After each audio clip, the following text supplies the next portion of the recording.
welcome back to my YouTube channel. ඔන්න ඉතින් අද vlog එක තමයි 6 hours study challenge එකක් විදිහට තමයි මම කරගෙන යන්න හදන්නේ. ඒත් එක්කම ඔයගලන් වීඩියෝ මගදී බලනකොටම මගේ cooking skills ටිකකුත් බලන්න පුළුවන්.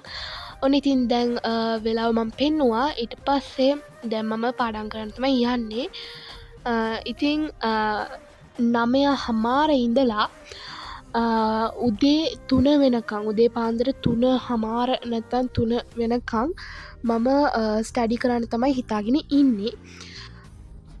ඉතින් බලමු මම ඒ චැලෙන්ජ් එක කම්ප්ලීට් කරනවද නැද්ද කියලා. ඉතින් ඔයා මගේ YouTube channel එක අලුත් කෙනෙක් නම් මම ඔයාව ආදරයෙන් පිළිගන්නවා. ඒත් එක්කම ඔයාට කරන්න තියෙන්නේ පොඩිම පොඩි වැඩයි. මගේ channel එක like කරලා subscribe කරලා share කරලා අමතක නොවේ comment එකකුත් දාගෙන යන්න. ඉතින් friends ඔයත් night study කරන person කෙනෙක් නම් මෙන්න මේ පොඩි ටිප්ස් එක යට උදව්වක් වෙයි කියලා මම හිතනවා. ඉතින් අපි ස්ටඩි කරන්න පටන් ගන්න කලින් සැහැල්ලු ආහාරයක් වගේ කන්න ඕනි. නැත්නම් අපිට නිදිමත එනවා, සැරින් සැරට වොෂ්රූම් යන්න ඕනි. එතකොට ඒක අපිට බාධාවක් වගේ තමයි වෙන්නේ ස්ටඩි කරනකොට. ඒ නිසා ඔයා මොනවා හරි සැහැල්ලු කෑමක් නැත්නම් ඔයා ආස කෑමක් කාලා වැඩේ පටන් ගන්න. එතකොට ඒ වැඩේ සාර්ථකව කරගෙන යන්න ඔයගලන්ට පුළුවන් වෙනවා.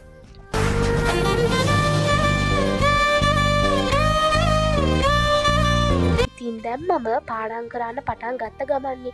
ඉතින් දැන් මගේ කටට පෙට්‍රෝල් එක ගැහුවොත් තමයි මගේ වැඩේ ඉතා හොඳින්ම කරගෙන යන්න පුළුවන් වෙන්නේ. ඉතින් මම මේකට බීම් එකක් කඩලා ඒක බිබී තමයි පාඩම් කරන්න පටන් ගන්න.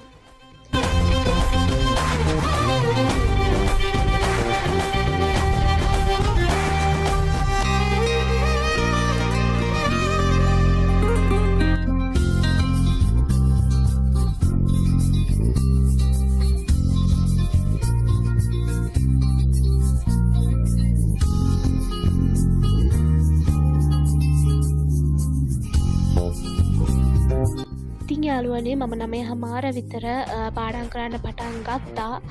ඉතින් දැන් හරියටම වෙලාව 10:23.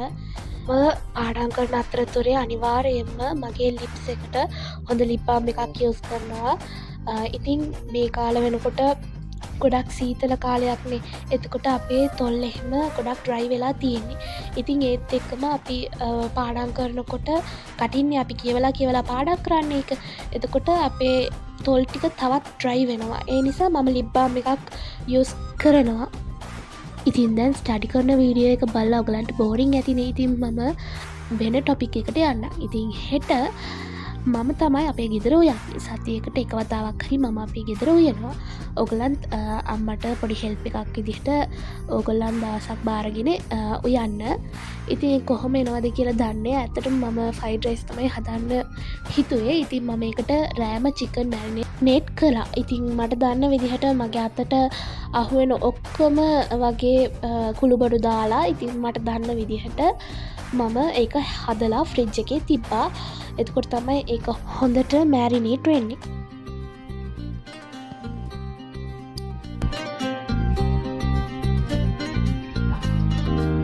ඉතින් යාළුවනේ දැන් මට පොඩි බඩගින්නක් ආවා. ඒ නිසා මම අද හවස කැරමල් පුඩින් හැදුවා.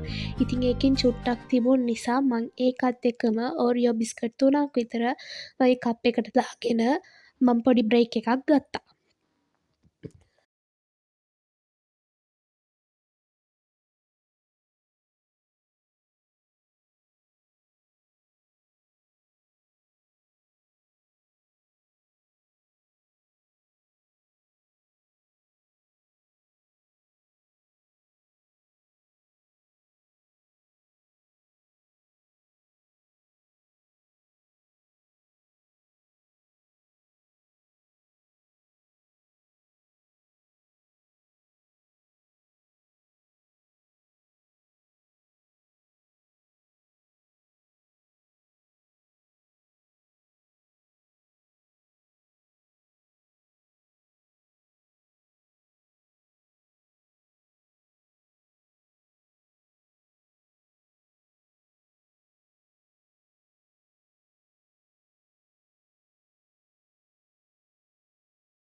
ඉතින් දැන් ශෆ් පින්සර්ස් වැඩේ පටන් ගන්න තමයි හදන්නේ.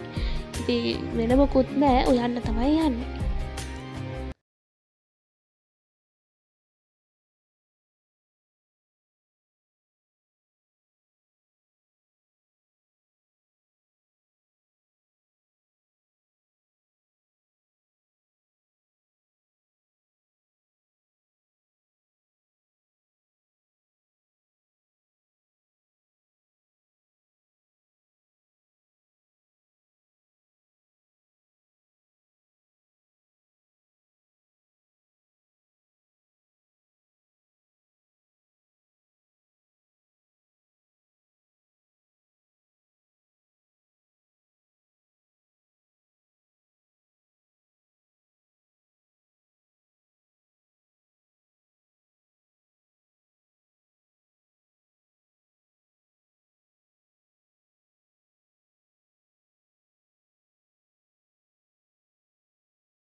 ඉතින් යාළුවනේ මම දන්න විදිහට රස්සම රස රයිස් එකක් මම හැදවා.